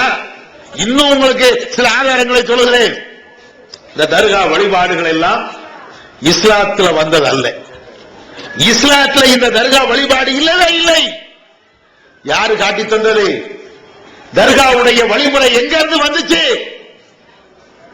நம்முடைய இஸ்மாயில் அலிஸ்லாம் காட்டி தந்ததா? இப்ராஹிம் நபி காட்டி தந்ததா? சுலைமான் நபி காட்டி தந்ததா? மூசா நபி காட்டி தந்ததா? நபிமார்கள் காட்டி தந்தது நினைக்கிறீங்களா? அது வேற யாரு காட்டி தந்தது? எந்த நபியும் காட்டி தரல. யாரு காட்டி தந்தா? யூதர்களும் கிறிஸ்தவர்களும் காட்டி தந்தார்கள். இத நான் சொல்லல, நபிகள் நாயகம் ஸல்லல்லாஹு அலைஹி வஸல்லம் அவர்கள் அழகாக சொல்கிறார்கள். லஅனல்லாஹுல் யஹூத வன்னஸாரா இத்தகது குபூர் அன்பியாயிஹிம் மசாஜித். நபிகள் நாயகம் ஸல்லல்லாஹு அலைஹி வஸல்லம் அவர்கள் மரண தருவாயில, அவர்கள் மரணம் அடைவதற்கு சில நாட்களுக்கு முன்னால் நம்மளை போன்ற இந்த இஸ்லாமியர்களை அழைத்து, நபி தோழர்களை அழைத்து நபி அவர்கள் பயான் பண்றாங்க. அந்த நேரத்திலே சொல்றாங்க, என்ன சொல்றாங்க? யூதர்களை கிறிஸ்தவர்களை அல்லாஹ் நாசமாக்குவானாக. எதற்கு? இத்தகது குபூர் அன்பியாயிஹிம் மசாஜித். தங்களுடைய நபிமார்களை, உயர்ந்தவர்களை, நல்லவர்களை, நாதாக்களை அவர்கள் இறந்ததற்கு பின்னால் அவர்களை, அவர்களுடைய தர்காக்களை, அவர்களுடைய மன்னரைகளை, கபர்களை தர்காக்களாக ஆக்கிக் கொண்டார்கள். யாரு? யூத கிறிஸ்தவர்கள். அவர்களுக்கு அனுப்பப்பட்ட அந்த இறை தூதர்கள் இறந்த உடனே கபரை கட்டி, தர்கா கட்டி அதுல வழிபாடு செய்ய அவர்கள் ஆரம்பித்து விட்டார்கள். எனவே இவங்க நாசமா போகட்டும், எனவே இவர்கள் அநியாயமா போகட்டும், அக்கிரமா போகட்டும். நபிகள் நாயகம் ஸல்லல்லாஹு அலைஹி வஸல்லம் அவங்க சொன்ன இந்த செய்தி புகாரி என்ற நூல்ல நாம பார்க்கலாம். அவங்க யார் அவுலியாவை கொண்டாடினாங்க? நம்மள மாதிரி அட்ரஸ் இல்லாத ஆள் அவுலியான்னு சொல்லல, வரலாறு தெரியாத ஆட்களை அவுலியா என்று சொல்லல. அந்த யூத கிறிஸ்தவர்கள் யாரை அவுலியா என்று வணங்கினார்கள் என்று தெரியுமா? ஈசா நபிய, மூசா நபிய, அதற்கு முன்னால் அனுப்பப்பட்ட இறை தூதர்களை இவர்கள் இறந்த உடனே அவங்கள குளிப்பாட்டி கபன் பொறிஞ்சு கபர்ல கொண்டு போய் வச்சு அதுக்கு மேல தர்கா கட்டி பாத்தியா ஓதுனாங்க, அதுல கொண்டு போய் விளக்கு ஏத்துனாங்க, அதுல கொண்டு போய் நல்ல போர்வையை போட்டு மூடினாங்க, கபறுகளை பூசினார்கள். இத்தனை செயலையும் இந்த மனித சமுதாயத்திற்கு காட்டி தந்தவர்கள் யூதர்கள், கிறிஸ்தவர்கள். இதுக்கு வேற எங்க ஆதாரத்துக்கெல்லாம் நீங்க போக வேண்டாம். இன்னைக்கும் அந்த கலாச்சாரம் அவங்கள்ட்ட தான் இருக்கு. நம்ம கலாச்சாரம் என்ன? நம்மள ஒரு மொஹிதீன் இறந்துட்டாரு, மொஹிதீன் அப்துல் காதர் ஜீலானி அவரை சொல்லல, நம்மள உள்ள ஒரு அப்துல் காதர் இறந்துட்டாரு, ஒரு இஸ்மாயில் இறந்துட்டாரு. என்ன செய்வோம்? அழகா கபன் பொதிவோம், குளிப்பாட்டுவோம், கபன் பொதிவோம், தொழுவோம், தொலை வச்சு கொண்டு போய் கரீம்சா பள்ளிவாசல அடைக்கிட்டு அப்படியே வந்துருவோம். இது இன்னைக்கு எல்லாரும் செய்யக்கூடியது. கிறிஸ்தவர்கள் அவர்களுடைய கபரை நீங்க பாருங்க, அவங்க என்ன செய்வாங்க தெரியுமா? இத மாதிரி ஜனாசாவை கொண்டு போய் கபர்ல கொண்டு போய் வச்சு உடனே கட்டடம் கட்டிடுவான். இன்னைக்கு நீங்க பார்க்கலாம், கிறிஸ்தவருடைய கல்லறையை நீங்க போய் பார்த்தீர்கள் என்றால், அவர்களுடைய மையவாடியை நீங்க பார்த்தீங்கன்னு சொன்னா, ஒரு இடத்தில் ஒருவரை அடக்கம் செஞ்சிருவாங்க. அடக்கம் செஞ்சதற்கு பின்னால அதற்கு மேலேயே கட்டடத்தையும் கட்டி விடுவார்கள். அந்த இறந்தவர் எவ்வளவு வசதியா இருக்குதோ அதுக்கு தக்கன கட்டுவாங்க. அந்த இறந்தவர் சின்ன வசதி உள்ளவர்னு வைங்களேன், அதுக்கு தக்கன சும்மா சாதாரணமா கட்டுவாங்க. ஒரு நடுத்தர வசதினா நடுத்தர அளவு கட்டுவாங்க. பெரிய பணக்காரனா இருந்தான்னு வைங்க, அதுக்கு தக்கன கட்டுவாங்க. வேணா நீங்க போய் பாருங்க. நம்மள அப்படியா? நீங்க நாங்க இறந்தா அப்படியே செய்யறோம். போன வருஷம் ஒரு 4 வருஷத்துக்கு முன்னால ஒரு இஸ்மாயில் இறந்திருப்பாரு என்றால், அவர் இறந்த இடத்தில் இன்னைக்கு அவர் அடக்கம் செய்யப்பட்ட அந்த இடத்துல இன்னைக்கு இன்னொரு ஆளை கொண்டு போய் புதைப்போம். அதுக்கு பின்னால இன்னொரு 10 வருஷம் கழிச்சு அதே இடத்துல இன்னொரு ஆளு, இன்னும் 4 வருஷம் கழிச்சு இன்னொரு ஆளு, அதுக்கு பின்னால இன்னொரு ஆளு. ஏன்? இது நம்முடைய கலாச்சாரம். நம்முடைய கலாச்சாரம்னா நபி அவர்கள் காட்டி தந்த கலாச்சாரம். யூதர்கள் கிறிஸ்தவருடைய கலாச்சாரம் என்ன? ஒருவர் இறந்து விட்டால் அவரை அடக்கம் செய்து அதுக்கு மேல கட்டடம் கட்டுவது இன்னைக்கும் இருக்கு. நபிகள் நாயகம் ஸல்லல்லாஹு அலைஹி வஸல்லம் அவர்கள் அற்புதமாக இதை சொல்றாங்க. அவர்கள் நாசமா போட்டோம், இந்த இறந்தவர்களை வழிபாடு செய்கின்ற அந்த இறந்தவருடைய கபரை கட்டி தர்காவாக ஆக்கின்ற இந்த கலாச்சாரம் அவங்க தான் காட்டி தந்தாங்க. சகோதரர்களே, இது நபி அவர்கள் காட்டினத நபியுடைய காலம் சரி இன்னைக்கும் சரி நடைமுறையில் அப்படியே பார்க்கலாம். இன்னும் சொல்ல வேண்டும் என்றால், மூசா நபி எவ்வளவு பெரிய தியாகி, ஈசா நபி எவ்வளவு பெரிய தியாகி, அல்லது நூஹ் நபி, ஹாரூன் நபி, சுலைமான் நபி, தாவூத் நபி, இப்ராஹிம் நபி, இஸ்மாயில் நபி, உலகத்தில் இவங்களுக்கு எங்கேயாவது தர்கா இருக்குதா? நத்தர் ஷா தர்கா, இப்ராஹிம் ஷா தர்கா, சையத் அலி பாத்திமா தர்கா, கேரளாவில் பீமா நாச்சியார் அந்த தர்கா, இப்படின்னு ஒவ்வொரு அவுலியாவுக்கா தர்கா. தமிழகத்தின் தர்காக்களை காண வருவோன்னு 1000க்கும் மேற்பட்ட தர்காக்களுடைய பேர் அவர் சொல்வார். எங்கேயாவது இது இப்ராஹிம் நபியுடைய தர்கா, இது இஸ்மாயில் நபியுடைய தர்கா, இது சுலைமான் நபியுடைய தர்கா, இப்படின்னு ஏதாவது தர்கா இருக்கா? தாய்மார்களை கேள்விப்பட்டிருக்கலாம் எங்கேயாவது? இது நூஹ் நபியுடைய தர்கா, இது ஆத நபியுடைய தர்கா, இது ஹாரூன் நபியுடைய தர்கா, எங்கேயாவது கேள்விப்பட்டிருக்கலாம்? இல்ல இல்ல. எப்படி இருக்கும்? கட்டப்பிடி மஸ்தான் தர்கா இருக்கு. இதை நான் சும்மா சொல்லல, இப்படினே இருக்குது. பீடி மஸ்தான், கட்டப்பிடி மஸ்தான் தர்கா இருக்குது. 40 அடி அவுலியா இன்னைக்கு இருக்குது, தமிழ்நாட்டிலே இருக்குது.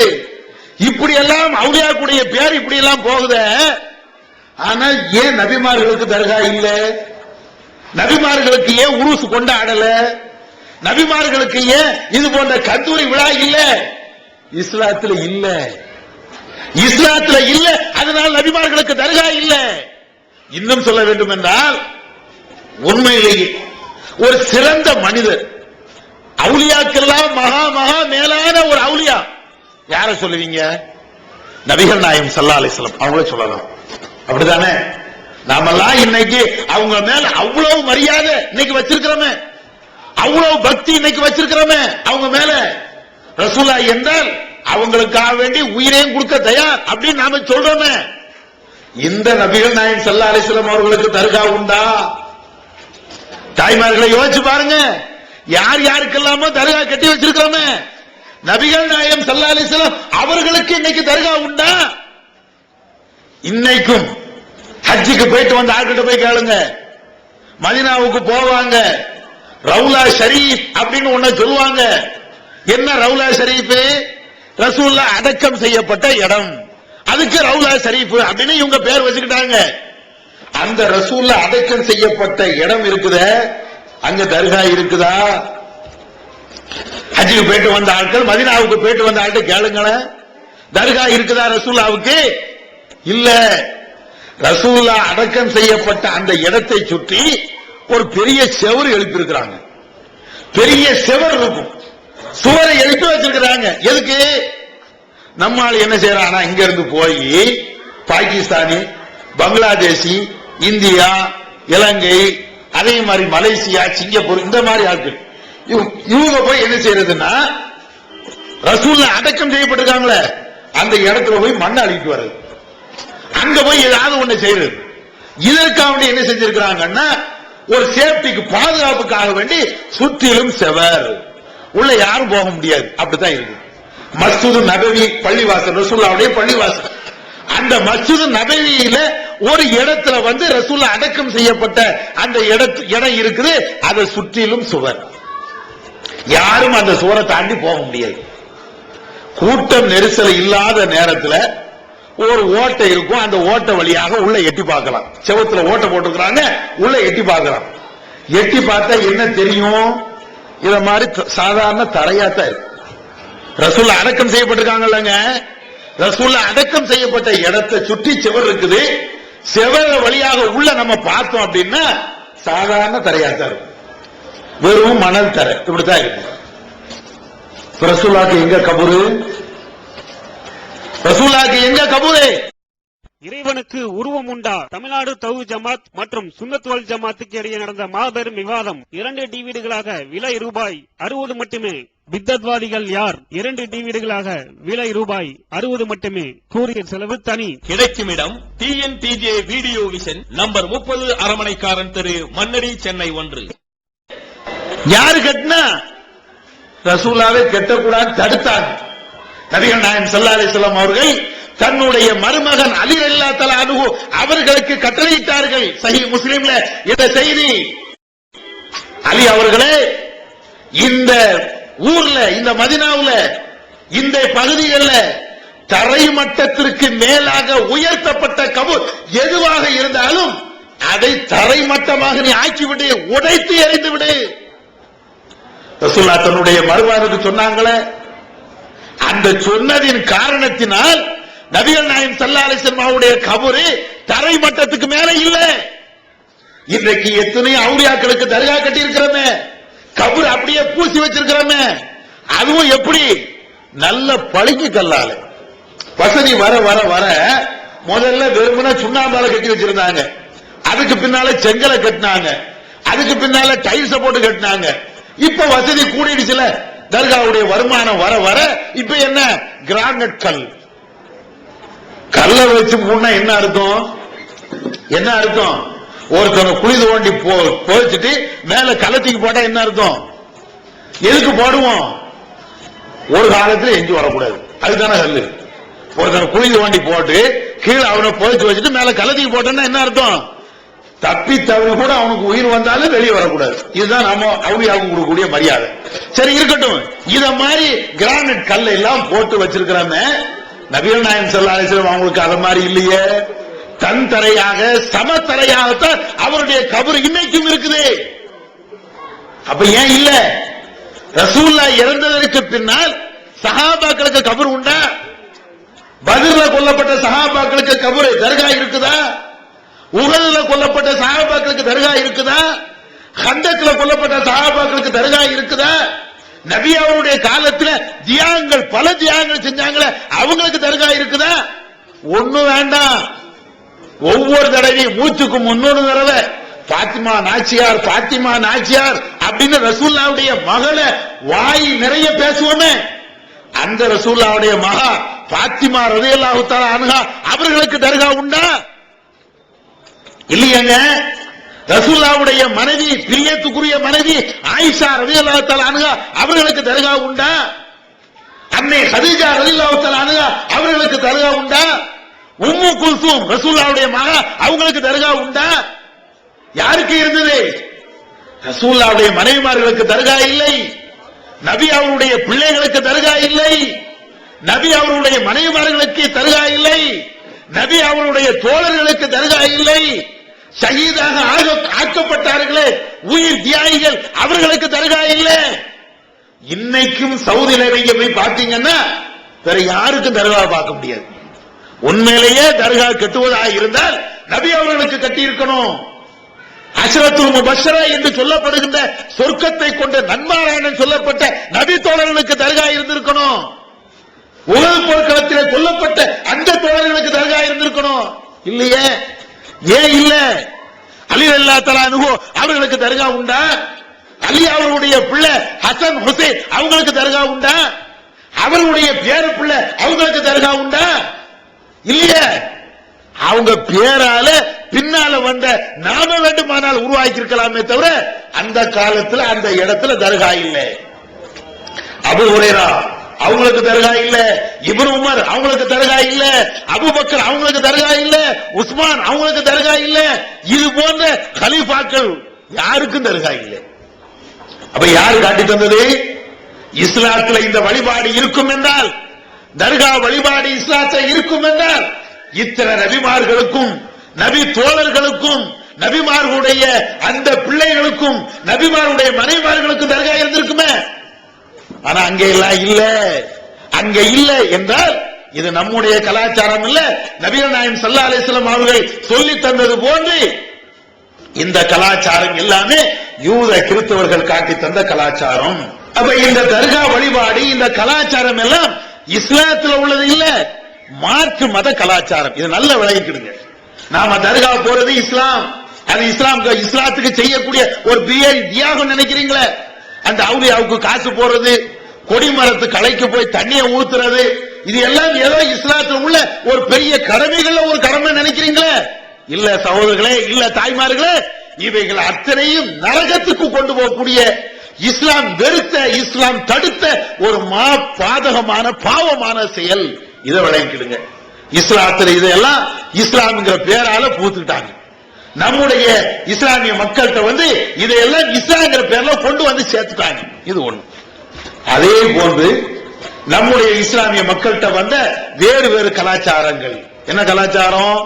மௌலூது ஓதுறது, கத்தம் ஓதுறது, ராத்தி போதுறது. இது நம்மகிட்ட உண்டா? மௌலூது ரசூலுல்லாஹ்வுடைய காலத்துல உண்டா? யோசிச்சு பாருங்க. இந்த மௌலூது ரசூலுல்லாஹ்வுடைய காலத்துல உண்டா? ரசூலுல்லாஹ் எங்கேயாவது மௌலூது ஓதி இருக்கிறாங்களா? அல்லது ரசூலுல்லாஹ் இறந்ததற்கு பின்னால் சஹாபாக்கள் மௌலூது ஓதுனாங்களா? எந்த லெப்ப, எந்த ஆலிம்சா உங்க வீட்டுல மௌலூது ஓதுகிறாரோ அவர்கிட்ட கேட்டு பாருங்க. ஆலிம்சா, ரசூலுல்லாஹ்வுடைய பேர்ல மௌலூது ஓதுறீங்களே, ரசூலுல்லாஹ்வுடைய காலத்துல இந்த மௌலூது இருந்துச்சா? கேளுங்க. சரி, ரசூலுல்லாஹ் இறந்ததற்கு பின்னால சஹாபாக்கள் இதை ஓதுனாங்களா? அதையாவது கேளுங்க. சரி, அதுவும் வேண்டாம். அவங்களுக்கு அடுத்தடுத்து வந்த காலத்துல இமாம்கள் வாழ்ந்தாங்களே, அபு ஹனீஃபா இமாம், ஷாஃபி இமாம், ஹனஃபி இமாம், ஹம்பலி இமாம், மாலிகி இமாம், சௌரி இமாம், ஹவுசா இமாம், பெரும்பறை இமாம்கள்லாம் வாழ்ந்தாங்களே, அவங்களாவது இந்த மௌலூத ஓதுனாங்களா? கேட்டு பாருங்களேன். லப்பா அப்பதான் முடிப்பாரு. ஓஹோ, அவங்க காலத்திலே இல்லையோ? எங்க இருந்துச்சு?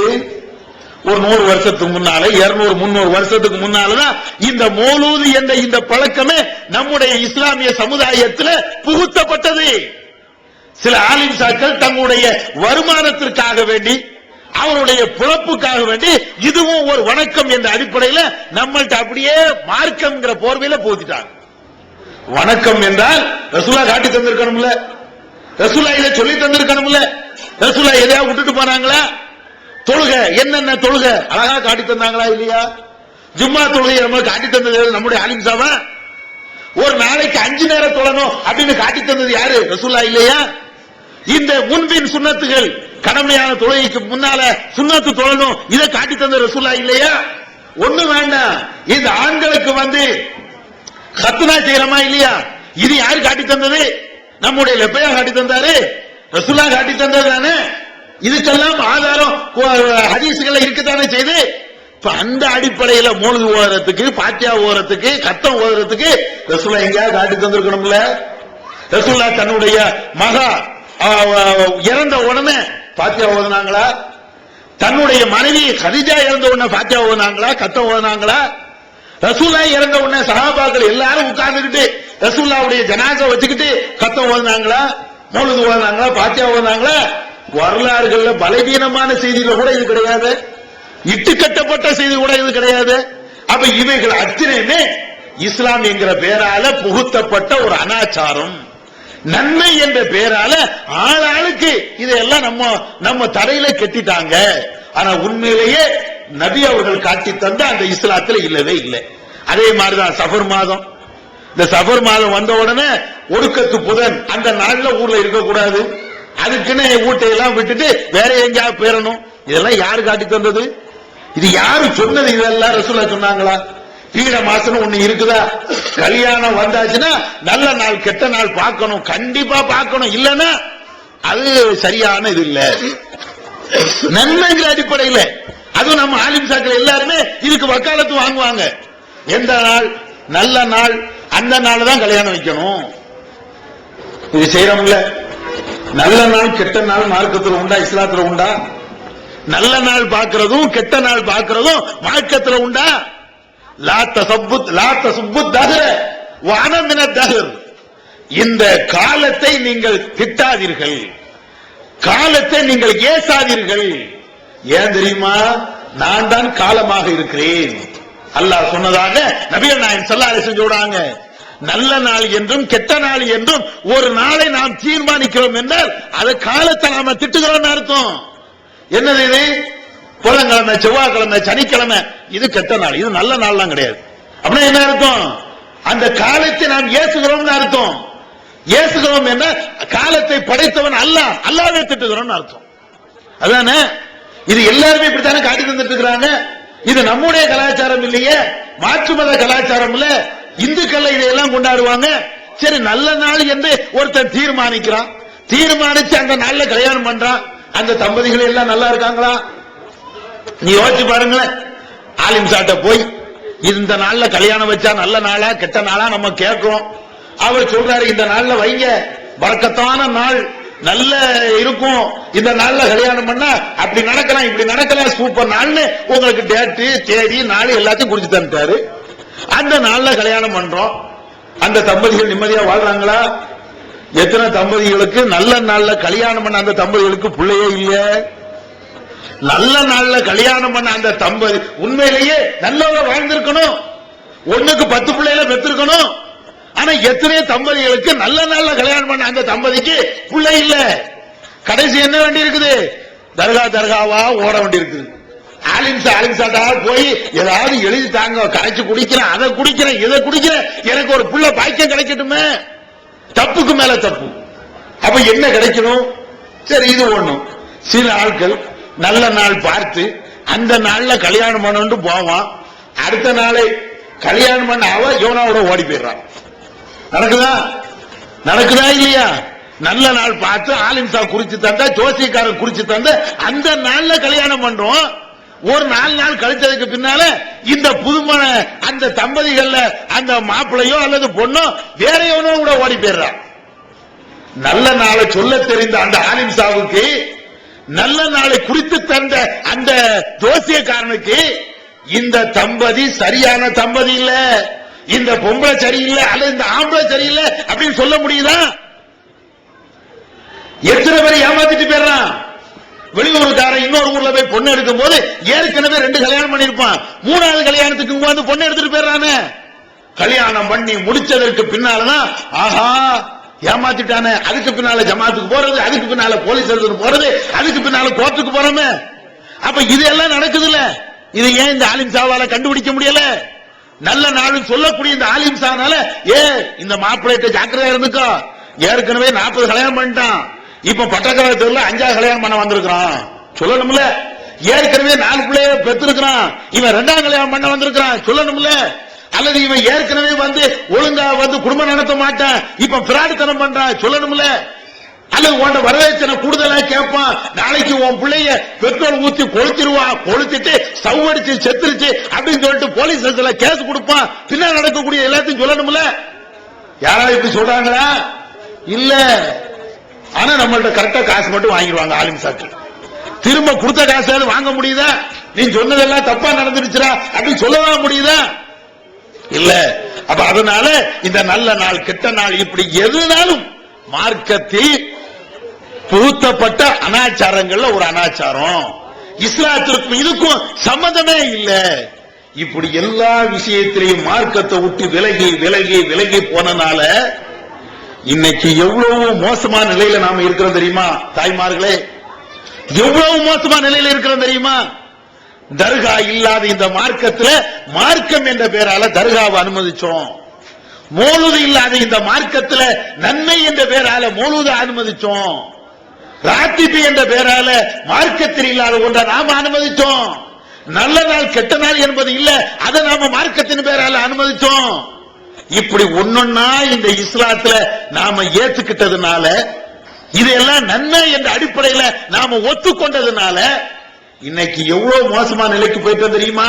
தாய்மார்களே, மகளிர் குழு, சுய உதவி குழு அப்படின்னு வைத்துக்கொண்டு வட்டிய பகிரங்கமா செய்யணும். வட்டிய ரொம்ப பகிரங்கமா வெக்கப்பட்டு தப்பு என்ற அடிப்படையில எல்லாம் செய்யறதில்லை. அது எல்லாம் ஹலாலு.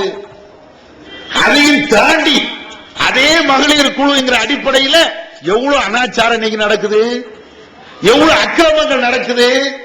இதெல்லாம் இன்னைக்கு நாம வந்து சாதாரணமா எடுத்துக்கிறோம். அட வட்டி ஒரு தப்புன்னு விளங்குதா விளங்கலையா? நாங்க சொல்லிதான் வட்டி தப்புன்னு உங்களுக்கு தெரியுதா? எத்தனை பேருக்கு தெரியும்? எல்லாருமே ஒத்துக்கொண்ட ஒண்ணுதானே. வட்டி என்பது ஒரு மாபெரும் பாவம். யாருக்கு தெரியாது? எல்லாருக்கும் தெரியும். அது மறுமையில மன்னிக்க முடியாத அளவுக்கு ஒரு பெரிய பாவம். அந்த அளவுக்கு அல்லாஹ்வும் சொல்றான், ரசூலாவும் சொல்றாங்க. அல்லாஹ் ரசூலோடு போட்டி போடுகின்ற அளவுக்கு, எதிர்த்து போர் செய்யக்கூடிய அளவுக்கு ஒரு பெரிய பாவம். அந்த பாவத்தை சர்வசாதாரணமா மகளிர் சுய உதவி குழுங்கிற அடிப்படையில் ஒரு 10,000 ரூபாய் கடன் வாங்குறது, எல்லாத்துக்கும் பிரிச்சு கொடுக்கிறது, அதுல இத்தனை 10,000 ரூபாய் 500 ரூபாய் 1000 ரூபாய் அப்படின்னு சொல்லி வட்டிங்கிற மாதிரி இல்லாம வேற பேர்ல அதை வாங்கிக்கிறாங்க, நாமளும் கொடுக்கிறோம். இது எந்த அடிப்படையில் சரி? நீங்க யோசிச்சு பாருங்களேன். மகளிர் சுய உதவி குழுல சில நன்மைகள் இருக்குது, ஆனா அந்த நன்மையை விட நிறைய தீமை தான் இருக்கு. சில நன்மை நம்ம மறுக்கல, சில நன்மைகள் இருக்குது. அதை விட நான் உதவி செய்கிறேன் என்ற பேர்ல அவன் லோன் கொடுக்கறாங்கிற பேர்ல வட்டி வாங்க வைக்கிறாங்களா இல்லையா? அதுக்கு ஒரு நாளை தேர்ந்தெடுத்து இந்த பொம்பளைங்க எல்லாத்தையும் உட்கார்ந்துகிட்டு ஏதாவது பாட்டு படிக்கிறது, அதுக்கு பாட்டு மட்டும் இல்ல எல்லா ஆச்சாரமும் கொண்டு வந்தான். என்ன இந்த சுய மகளிர் உதவி குழுங்கிற அடிப்படையில் என்னென்ன இத ஒண்ணு வேண்டாம். 4 பொம்பளைக்கு ரோட்ல நின்று பாட்டு படிக்க போறான்னு சொன்னா என்ன செய்வீங்க? தாக்கம்மா கையை தட்டு படி, எல்லா பொம்பளை வாங்கம்மா எல்லாரும் என்ன சொல்லுவீங்க? இப்படி படிச்சா என்னையும் செருப்பால் அடிப்பிய, உங்களையும் செருப்பால் அடிப்பிய. பாருங்களேன், ஒழுங்கும் கட்டவன் பாட்டு படிக்க கூப்பிடுறான் அப்படிம்போம். இதே பேச்ச இதே பாட்ட மகளிர் சுய உதவி குழுங்கிற அடிப்படையில் செஞ்சா அது மட்டும் ஹலால்னு ஆயிருக்கு. ஒரு பாட்டு, ஒரு சினிமா பாட்டை, ஒரு அக்கிரமமான ஒரு வார்த்தையை நாம சாதாரண பயன்படுத்தினா தப்பு. ஆனா இந்த குழுவின் அடிப்படையில் செஞ்சா அது ஹலாலா? ஆனா ஹலால் நினைக்கிறோம். ஏன் நினைக்க வச்சுட்டான்?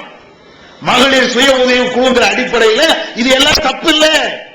இஸ்லாமிய பெண்களுக்கு மத்தியில இப்படியே கொண்டு போய் அவங்களுடைய கற்பை எப்படி எல்லாம் களவாட முடியுமோ அதுக்கு இதெல்லாம் ஒரு வழி. பர்தாவை கலத்துங்கிறது, இந்த சேலையில தான் நீ வரணுங்கிறது, கொஞ்சம் யோசிச்சு பாருங்க. இதெல்லாம் என்ன கலாச்சாரம்? நம்முடைய தனித்தன்மையை தூக்கி எறிகின்ற ஒரு கலாச்சாரம் இல்லையா? நம்முடைய இஸ்லாத்துக்கு என்று இருக்கக்கூடிய ஒரு கலாச்சாரத்தை ஒழிப்பதற்காக வேண்டி இது அவங்க போடுகின்ற ஒரு மாபெரும் சதித்திட்டம் வழங்க வேண்டாமா? என்ன இது? எவ்வளவு மோசமா போயிட்டு இருக்குது. அரசாங்கமே இதுக்கு உதவியும் செய்யுது. ஆனா நிறைய பேர் என்ன அதுக்கு கேப்டனா இந்த பகுதியில் இருக்கக்கூடிய எந்த பகுதியா இருந்தாலும் அதுல சில ஆண்கள் இருப்பாங்க. அவங்க கூப்பிட்ட நேரத்துக்கெல்லாம் இந்த பொம்பளை போகணும், அவங்க பேசுவாங்க, இருப்பாங்க, தனிமையில கூட இருப்பாங்க. மார்க்கத்தை தப்பு இல்லையா? நபிகள் நாயகம் ஸல்லல்லாஹு அலைஹி வஸல்லம் இதெல்லாம் தடுக்கலையா? ஒரு அந்நிய பெண்ணு ஒரு அந்நிய ஆணோடு தனித்து இருக்கக்கூடாது என்று நபி அவர்கள் சொல்லவில்லையா? எல்லா இஸ்லாத்துக்கும் மாற்றமாக நடக்கக்கூடிய, ஆனா இதெல்லாம் ஜீரணிக்கிறோம். எதுக்கு ஜீரணிக்கிறோம்? தர்காவை ஜீரணிச்சதுனால, இஸ்லாத்தில் இருக்கக்கூடிய இஸ்லாத்தில் இல்லாத எத்தனையோ அனாச்சாரங்களை நாம் சகித்துக் கொண்டதுனால இன்றைக்கு வட்டியும் ஜீரணிக்கிறோம், அனாச்சாரத்தை ஜீரணிக்கிறோம். சுய உதவி குழுங்கிற அடிப்படையில் என்னத்தை சொன்னாலும் ஜீரணிப்போம். இன்னும் கொஞ்ச நாள் போன அல்லாஹ் காப்பாற்றணும். ஏதாவது ஒரு சிலையை கொண்டு வந்து அல்ல வேற ஏதாவது வழிபாடை கொண்டு வந்து இதை செய்யினா கூட நம்ம செய்ய தயாராயிருவோம் போது. வேற ஏதாவது இதை செய் அதை செய் அப்படின்னு அந்த சுய உதவி குழுவின் அடிப்படையில் சரிதான அது அதானே செய்யறோம். சகோதரர்களே, தாய்மார்களே, இதையெல்லாம் நம்முடைய மார்க்கத்தை விட்டும் நம்மை பிரிப்பதற்கு எதிராளிகள் போடுகின்ற மாபெரும் சதித்திட்டம். இஸ்லாத்துல இருந்து நம்மளை தள்ளி வேற எங்கேயாவது கொண்டு போறதுக்கு அவங்க போடுகின்ற ஒரு பெரிய சதித்திட்டம். நேரடியா நீ சிலையை வணங்கு என்று சொன்னா வணங்க மாட்டோம். நேரடியா பர்தாவை போடாது என்று சொன்னா நம்ம கேட்க மாட்டோம். நேரடியா ஒரு தீமையை செய் என்று சொன்னா நம்ம கேட்க மாட்டோம். அதுக்குத்தான் சைடான வழியில எந்த வழியில போனா நாம சருகுவோமோ சரிக்கு கீழே விழுவோமோ அந்த வழியை தேர்ந்தெடுத்து இந்த வழியில வராங்க. ரொம்ப ஜாக்கிரதையா இருங்க. ஒரு காலத்திலையும் நாம இதற்கு அடிபணிந்து விடக்கூடாது. காரணம், இந்த ஆசைப்பட்டு இந்த சின்ன சின்ன உதவி கிடைக்குதுங்கிறதுக்காக இதுக்கெல்லாம் ஆசைப்பட்டு போனோம்னா மறுமையை வச்சு பாருங்க. மறுமையில் இந்த சுய உதவி குழு நிக்குமா? இதற்காக வேண்டிய அநியாயம் அக்கிரமம் அநியாயங்களை நாம செய்திருந்தால் இதுக்கு பரிசு மறுமையில கிடைக்குமா? அதை யோசிச்சு பாருங்க. தப்பு செய்து விட்டோம் என்றால் அல்லாஹ்விடத்தில் பதில் சொல்லாம நாம எங்கேயும் நகர இயலாது. எனவே அந்த மறுமையை பயந்து இது போன்ற என்னென்ன அக்கிரமங்கள், என்னென்ன அநியாயங்கள், என்னென்ன அனாச்சாரங்கள் இருக்குதோ இது அத்திரை விட்டு நாம விலகிக் கொள்ளணும். வல்லல்லாஹ் அதற்கு எனக்கும் உங்களுக்கும் நம் அனைவர்களுக்கும் அருள் செய்வானாக. வாஹிர் தாவானா அல்ஹம்துலில்லாஹி ரப்பில் ஆலமீன். அஸ்ஸலாமு அலைக்கும் வரஹ்மத்துல்லாஹி வபரகாத்துஹு. Allah